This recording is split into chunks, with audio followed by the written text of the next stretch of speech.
Tatlong araw pa lang yung trabaho. Sira na yung kaldero.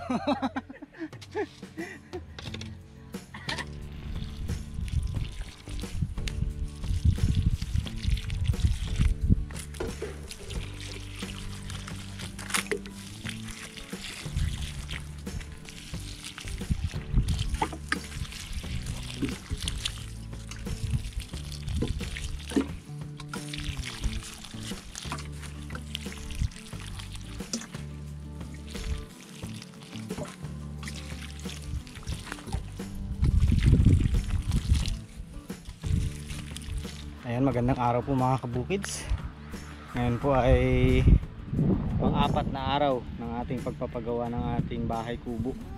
So pagpapatuloy po natin ngayon at nakabalik po yung ating mga gumagawa kasi kahapon nagpahinga po sila, hindi sila nakapasok, kaya ako na muna.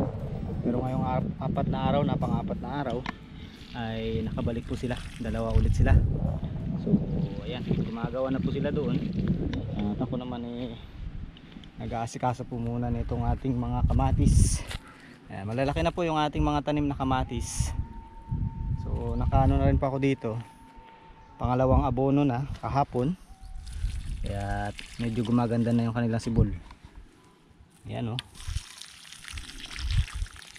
Bali isang abono pa lang po yung nasisip-sip nyan.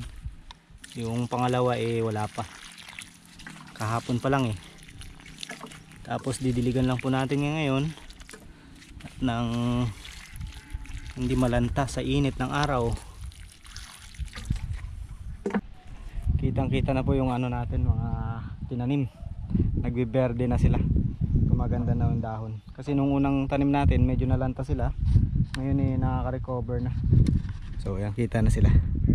Meron po tayong 40, 40, 40, 40. So marami-rami. At yan po yung aalagaan natin hanggang sa maabutan na po kasi ito ng tag-ulan. Kaya expect nating by June bago sila mamumunga or bago tayo makaharvest.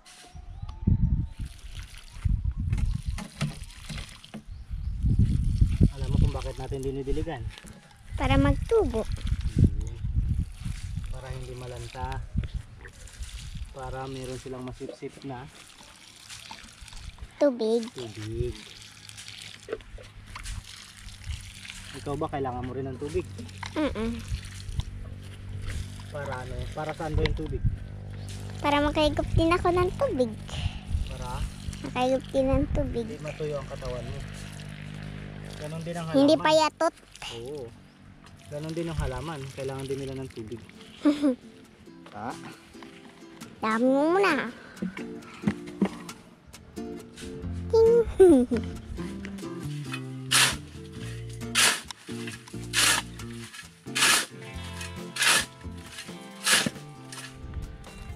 So ayan mga kabukids, ngayong araw po ay pagpapatuloy po kami dito ng asintada.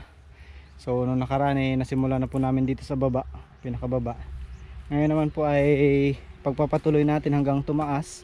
At naglagay rin po kami rito sa loob. Ito po yung hulma nung magiging banyo ng CR. So yan po yan, naglalagay na kagad kasi para yan, katulad na ito, naglalagay kami ng bakal dito, nakasama siya doon sa pinakapader para mas matibay, hindi na nakasolo. So connected sila sa isa't isa, yung pader at saka yung pader ng CR. Medyo malawak din po, maliit siya pero malawak na rin. So combine na po ito, dito na rin yung bowl at saka dito na rin yung liguan, dahil maliit lang yung ano na, makitid lang yung space natin So yun, unti-unti lang pong nahuhulma na, nakikita na yung hulma ng bahay. So yan, dito po nakalaan yung ating lababo sa kusina. At ito naman yung ilalim, pag nataas yan, dito yung ilalim nung sahig sa taas. So yan po ang aming ipagpapatuloy ngayong araw. Hopefully mapataas po namin ng siguro hanggang dito. Mamaya tingnan natin kung saan naabot ang ating kakayanan.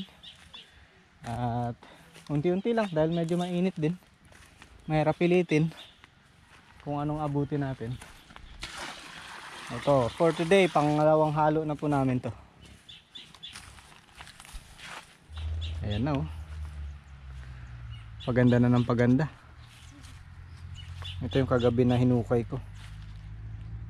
Kulang pa siya sa lalim pero dadagdagan lang natin.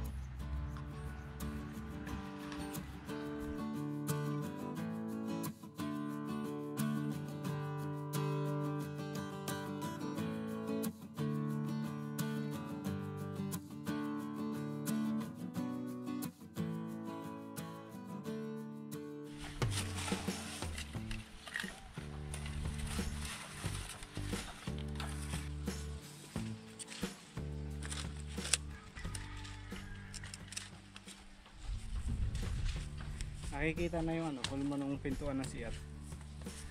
Oh, di ba? Pagpasok mo dito. Kung nagmamadali ka, di ba?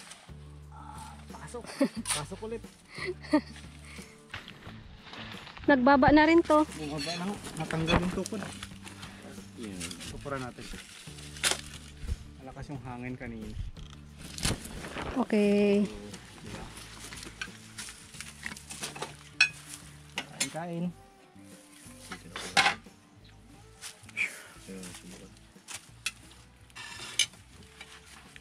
Ang ating ulam for today po ay munggo. May halong sitaw at Gigi ulit. Galunggong. Ito yung pitas nating munggo. Diba, lahat pala pitas, pati kamatis, pati sitaw. Gigi lang ang hindi napitas ah. Bila gusto mong Gigi? Gigi? Gigi? Gusto mo? Isda. Tabuin mo lang, magalis din niya. Oh. Naano ka? Nag-exhibition ka pa dyan. Wala yun. Tabuin mo lang. Tabuin mo lang, wala yun. Daming antik. Ang daming antik. Share tayo. Diyan ko. Ganyan mo lang. Dito ka na lang. Kinagat ka? Mga pala, ba't ang dami dyan sa wala? May antik pa sa ulo. Sana. Pagpalami lang kami. Ah. Hindi ka daw kasi naliligo eh. Mamaya maligo ka. Naglaro ka na naman sa initan eh.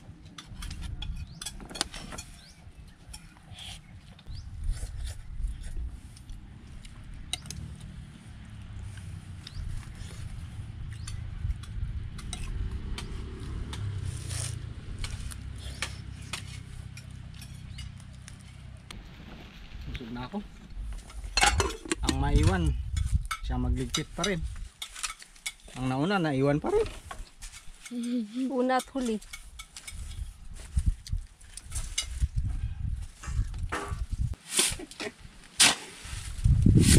Sana naman kaya tayo makabasulat nito ng mga palagyan natin.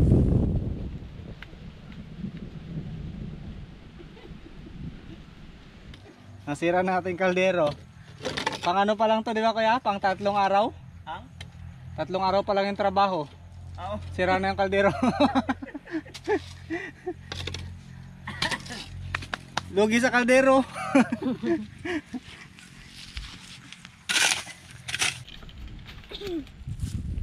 Wow, naligo na si Kabilog. Mabango na siya.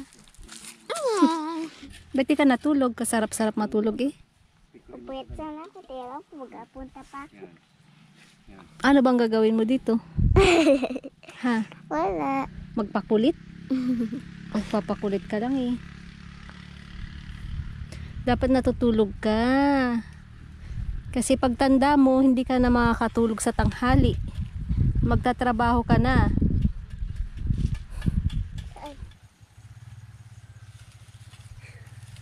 Mataas na yung naasintada. So ngayong araw mga kabukid, ang ating na-achieve ay kalahati na yung asintada. Yun ang ating title for today's episode. Kalahati na oh. Marami nang nahulma. Nahulma na yung mga pintuan. Nahulma na yung bintana doon. So So kalahati na lang, konting-konti na lang. Pero mukhang mabibitin pa yung hollow blocks. Tingnan natin kung aabot. Sabagay, dito daw sa taas, konti na lang din yung paglalagyan kasi marami ng siwang-siwang na ano to, i-skipan tulad yung sa bintana, sa mga pinto. Kaya ito na lang natitira nating ano ngayon, bricks, hollow blocks. Abot pa naman siguro. Pag hindi, wala talagang kailangan natin magpasunod. Pero nung nakaraan kasi meron kaming natirang ano doon, mga hollow blocks yung ginawa namin ni Kuya Jack doon sa kulungan ng itik. So magagamit ngayon. Malaking bagay na itinabi. Ayos, pangatlong araw nilang gumawa. Pang 4 days nating mula nung nag-start. O, diba? Mabilis lang mga kabukid.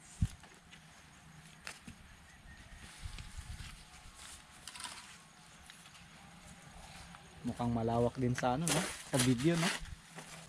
Sa CR. Oh. Malawak na rin. Dito yung bowl. Malawak na nga. Dito Okay may na. table. May table pa. May table pa. Dito Magkakape ka pa maglalagay yata ako dito dyan, ah. habang nagkakape. Para relaxing, di ba? Tapos may TV dyan sa CR. Ito siya. Nagapanood namang nag-CR. Oh, tabi ka na dyan. Baka mamaya Masagi mo pa yan. madisgrasya mo pa yan. Kala ko nagkakape ka dun. Sasabihin ako siya. Ano? Kulang na naman sa asukal.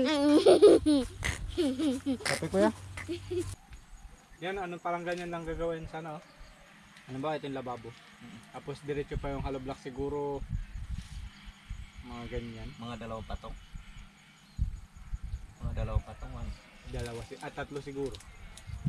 Mula dun sa lababo. Para medyo mataas-taas.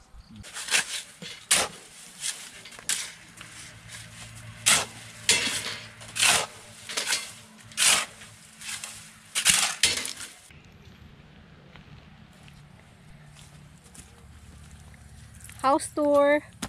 House tour agad. Ano kagad patur. Tingnan ko lang kung may bisita. Ano yun? Ano kung bibilihin nyo? Yellow. Yung pala tindahan eh, no?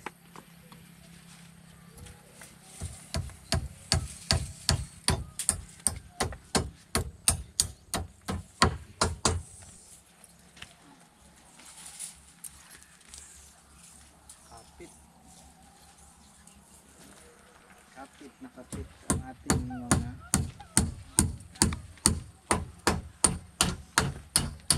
Pwede na mag-CR, oh. Tabunan na. Anong gusto mo? Ganyan ka nakaharap? O dito nakaharap? Ganyan. Ganyan? Oo. Ayaw mo ng ganyan? Anong maganda? Pwede din. Kasya din naman eh. Ay kung dalawa. Para pwede magsabay. Ay siyempre may mga pagkakataong sabay kayong sinusumpong. O di, wala nang hintayan. Dalawa yung... Tabi na lang. Tapos dito yung ating lababo. Ayan, mula rito lalagyan natin ng ano siya. Lababo pa ba yung tawag doon? Kahit walang ano, lababo. Ayan, lababo. Kitchen. Ayan. Malawak na rin. Tapos lagyan natin ng mga ano dito kung may ano pa tayo, budget. Mga drawer, no? Oo. Maganda. Kahit sa baba. Pwede, di ba? Oo. Tabunan ng ano, lalagyan ng mga kaldero. Yung mga kalderong ayaw pang hugasan ng isang linggo. Tago hindi pa muna. kailangan. Itago na muna. Dito lalagyan din ng bintana, no? Bintana, bintana, bintana, Puro bintana. bintana doon. Puro Bale. bintana na lang. 1, 2, 3, 4. Apat yung bintana. Ito dalawang bintana dito. Ito dito malaki-laki yung bintana niya kasi pagka lahat ito mula dito sa pader na ito, ano na yan, ganyan. Oh, rehas, parang rehas. Tapos dito ganyan lang. Sa CR din, di ba? May Sa bintana CR, din. maliit lang. Tama makahinga ka lang. Yung sa CR siguro isang hollow block lang. Mm. Ito lang siya. Hindi, ito lang. Yung lapad niya? Oo. Oo, ganyan. Bago dalawang patong. Oo. Para may labasan lang ng Amoy. di kaya ayang amoy. Amoy ng kalikasan.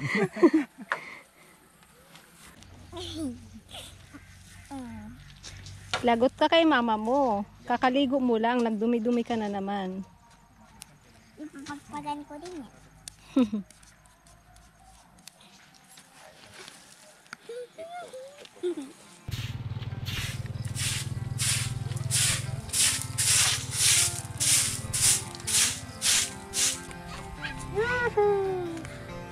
Day 4 mga kabukids. Uwi na naman. Bukas ulit. Taas na yung ating nagawa.